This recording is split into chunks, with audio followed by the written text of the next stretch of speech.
هذه التهنئة مهداة من المنشد حافظ العشاري ومن المنشد حكيم العشاري، مهداة إلى الأخ والزميل الغالي المنشد باسل الجعادة الوصابي، وإلى المبدعة خويلة محمد بمناسبة الخطوبة وقرب الزفاف، فألف ألف مبروك وعقبة للفرحة الكبيرة. من كلمة الشاعر حسن شعبان، هندسة ومكساج حافظ العشاري.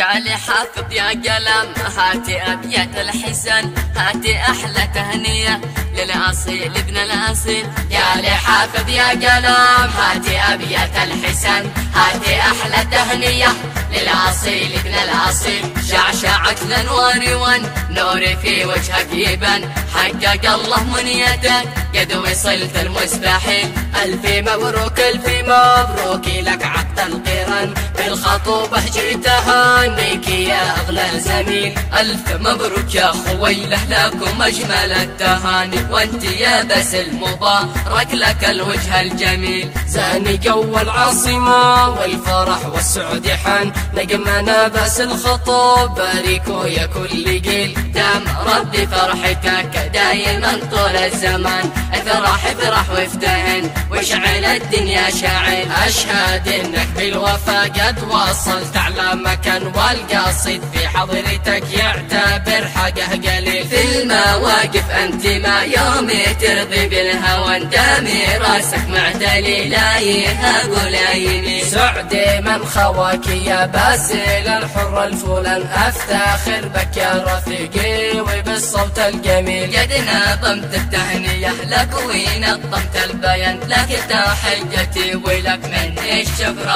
الجزيل. يا لحافظ يا قلم هاتي أبيات الحسن، هاتي أحلى تهنية للأصيل ابن الأصيل. شعشعت الأنوار والنور في وجهك يبان، حقق الله منيتك قد وصلت المستحيل.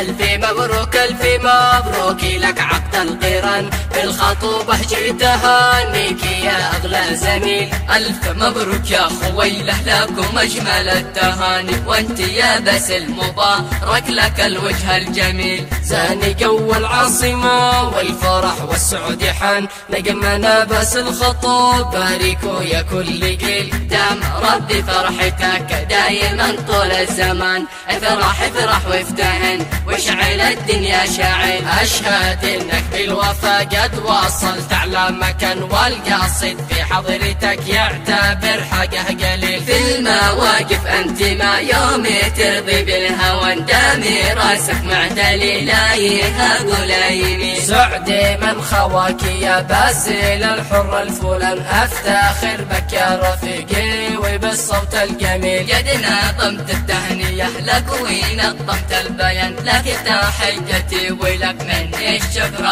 الجزيل.